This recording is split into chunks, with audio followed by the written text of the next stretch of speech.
आप एक ट्रेडर तब तक नहीं बन सकते जब तक आपको टेक्निकल एनालिसिस की पूरी जानकारी ना हो।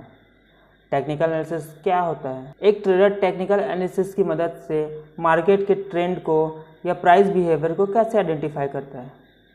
आज के इस वीडियो में इन सारी चीज़ों के बारे में जानेंगे। वीडियो को लाइक कर दीजिएगा, चैनल को सब्सक्राइब कर दीजिएगा। बिना किसी देरी के वीडियो को स्टार्ट करते हैं। आपने टेक्निकल एनालिसिस के बारे में तो बहुत सारे लोगों से सुना होगा। टेक्निकल एनालिसिस के बारे में आप जब टेक्निकल एनालिसिस सीखने जाएंगे तो आपको प्राइस एक्शन, कैंडलस्टिक और इंडिकेटर बता के आपको ये बोला जाएगा कि प्राइस एक्शन यही होता है, पर ये ऐसे काम नहीं करता। इसको एक एग्जांपल समझते हैं। मान लीजिए आप कोई कार चलाना सीखना चाह रहे हैं और आपको ये नॉलेज है कि एक्सीलेटर दबाने से कार चलती है। आप इतने नॉलेज से क्या कार चला सकते हैं? जी नहीं। आप थोड़ी देर के लिए कार को चला सकते हैं, थोड़ी देर तक, पर वो कहीं ना कहीं जाके उसका एक्सीडेंट हो सकता है या किसी दुर्घटना हो सकती है।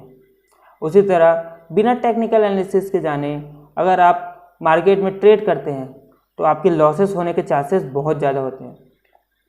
बेसिकली टेक्निकल एनालिसिस इन सारी चीज़ों को मिलकर बनता है। Candlestick, chart pattern, indicator, price action, option data, इन सारी चीज़ों को मिला के ही टेक्निकल एनालिसिस बनता है। जिस तरह कार चलाने के लिए brake, accelerator, clutch, gear, steering, इन सारी चीज़ों की ज़रूरत पड़ती है, उसी तरह टेक्निकल एनालिसिस में भी इन सारी चीज़ों की ज़रूरत पड़ती है। अभी टेक्निकल एनालिसिस होता क्या है? टेक्निकल एनालिसिस में पास्ट में हुए प्राइस बिहेवियर या प्राइस मूवमेंट्स को देख के हम पास्ट और फ्यूचर को प्रिडिक्ट करते हैं। मतलब पास्ट में हुए प्राइस बिहेवियर, मार्केट मूवमेंट या ट्रेंड को देख के हम प्रेजेंट और फ्यूचर का जो ट्रेंड है, प्राइस बिहेवियर किस प्रकार हो सकता है, उसको आइडेंटिफाई करते हैं। इसको भी एक एग्जांपल से समझिए आप। जिस तरह वेदर रिपोर्ट वाले मौसम की जानकारी पहले ही प्रिडिक्ट कर देते हैं। अब वो प्रिडिक्ट कैसे करते हैं? वो मौसम में क्लाउड, बनने वाली रेव्स, इन सारी चीज़ों को देखकर मौसम का हाल बताते हैं, मौसम की जानकारी देते हैं कि मौसम अच्छा रहने वाला है या बुरा रहने वाला है। इसी तरह क्लाउड को आप कैंडलस्टिक मान के चलिए और जो हवाएं हैं, वेव्स हैं, उसको मार्केट ट्रेंड की तरह मान के चलिए। जिस तरह वेदर रिपोर्ट वाले मौसम को प्रिडिक्ट करते हैं, उसी तरह हम टेक्निकल एनालिसिस में भी मार्केट के मोमेंटम और बिहेवियर को प्रिडिक्ट करते हैं कि मार्केट का प्राइस कैसे रहने वाला है। आपको ये समझ में आ गया टेक्निकल एनालिसिस होता क्या है। अब ये टेक्निकल एनालिसिस काम कैसे करता है? टेक्निकल एनालिसिस के अंदर ये सारी चीज़ें आती है। पहले आती है कैंडलस्टिक, दूसरा चार्ट पैटर्न, तीसरा इंडिकेटर, चौथा आता है प्राइस एक्शन और पांचवा ऑप्शन डाटा। ठीक है, ऑप्शन डाटा आपको कोई बोलेगा नहीं, पर मैं अपने नॉलेज के बेसिस पे आपको ऑप्शन डाटा बता रहा हूँ। इसके अंदर ये जितने भी टेक्निकल एनालिसिस है, ये candlestick, chart pattern, indicator, price action, इन सारी चीज़ों का एक एक डिटेल वीडियो आपको दूंगा। जैसे कि कैंडलस्टिक के अंदर आता है हैमर कैंडल। हैमर क्या है? ये एक कैंडल होता है। ये कैंडल क्या है? मार्केट में बनते हैं जो प्राइस बिहेवियर होता है मार्केट का। जब मार्केट में बायर्स और सेलर्स अपनी क्वांटिटी पंचअप करते हैं, बाय और सेल करते हैं, तो उस जो प्राइस बिहेवियर रहता है उससे एक कैंडल फॉर्म होता है। अब वो कैंडल कोई सा भी हो सकता है। वो हैमर कैंडल हो सकता है, हैंगिंग मैन हो सकता है, इन्वर्टेड हैमर हो सकता है, शूटिंग स्टार होता है। मतलब बेसिकली बायर्स और सेलर्स के बीच में जब स्टॉक या शेयर्स का खरीदी बिक्री होता है तो उससे जो बनने वाला प्राइस बिहेवियर है उससे एक कैंडल फॉर्म होता है, उसको कैंडलस्टिक बोलते हैं। दूसरी ओर होता है चार्ट पैटर्न। अभी चार्ट पैटर्न होता क्या है? चार्ट पैटर्न बेसिकली बहुत सारे कैंडल से मिलके एक फॉर्मेशन क्रिएट करते हैं, मतलब एक पैटर्न क्रिएट करते हैं।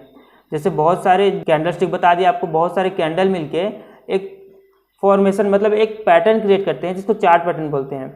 उसके अंदर double top, double bottom, triple top, triple bottom, head and shoulder, all triangle, bullish single fill, ये सारी चीज़ें मार्केट में फॉर्म होती है। ये सारी पैटर्न मार्केट में फॉर्म होती हैं। वहीं मार्केट के ट्रेंड को आइडेंटिफाई करने के लिए मेन जो ज़रूरत होता है वो इंडिकेटर होता है। अब ये इंडिकेटर दो प्रकार के होते हैं, एक होता है लीडिंग इंडिकेटर और एक होता है लैगिंग इंडिकेटर। अभी दोनों क्या चीज़ें होती हैं, इसके लिए एक प्रॉपर वीडियो बनाऊंगा, डिटेल वीडियो बताऊंगा कि ये इंडिकेटर होते क्या हैं। ये देखिए, जैसे इंडिकेटर में moving average, EMI, VWAP, RSI, MACD, volume, super trend. अब ये होते क्या हैं? बेसिकली ये मार्केट में जो प्राइस बिहेवियर होता है उसको आइडेंटिफाई करके मार्केट का ट्रेंड एनालाइज करते हैं। मतलब ये मार्केट में प्राइस बिहेवियर को देख के ट्रेंड का आइडेंटिफाई करता है कि मार्केट में ट्रेंड किस तरह डायरेक्शन हो सकता है। मार्केट अप ट्रेंड जा सकता है या डाउन ट्रेंड जा सकता है या साइडवेज। ये मार्केट में प्राइस बिहेवियर के हिसाब से मार्केट का ट्रेंड आइडेंटिफाई करके देता है। इसका भी प्रॉपर एक एक वीडियो आपको डिटेल वीडियो बनाऊंगा मैं सबके। ये मान के चलिए आप एक रोड मैप है टेक्निकल एनालिसिस के लिए, सारी चीज़ें आपको सिखाऊंगा। जैसे उसके बाद आता है प्राइस एक्शन। प्राइस एक्शन क्या है? बहुत सारे ट्रेडर प्राइस एक्शन के बेस पे ट्रेड लेते हैं। मैं खुद प्राइस एक्शन के बेस पे ट्रेड लेता हूँ, जिसमें प्राइस बिहेवियर होता है। जैसे आपको बताया प्राइस बिहेवियर क्या होता है, सपोर्ट रेजिस्टेंस क्या होता है, trade line, market structure, nature of candle, ये सारी चीज़ें मैं अपने एक्सपीरियंस के बेसिस पे लगाया हूँ। वहीं ऑप्शन डाटा भी अपने एक्सपीरियंस के बेसिस पे लगाया हूँ मैं कि demand, supply, open interest, option Greek, ये सारी चीज़ें मिलके टेक्निकल एनालिसिस बनाती है। टेक्निकल एनालिसिस इन सारी चीज़ों का ही एक रूप है जिसे टेक्निकल एनालिसिस कहते हैं। आई होप आपको समझ में आ गया हो ये टेक्निकल एनालिसिस होता क्या है, मार्केट का ट्रेंड कैसे आइडेंटिफाई करते हैं, और इन सारे जितने भी टॉपिक्स हैं टेक्निकल एनालिसिस के अंदर उसका एक प्रॉपर वीडियो, एक एक वीडियो कैंडलस्टिक, चार्ट पैटर्न और इंडिकेटर्स, प्राइस एक्शन के जितने भी टॉपिक्स हैं उसके एक एक वीडियो आएंगे। तो चैनल को सब्सक्राइब करके रखिएगा और बेल आइकन को भी प्रेस करके रखिएगा। Thank you.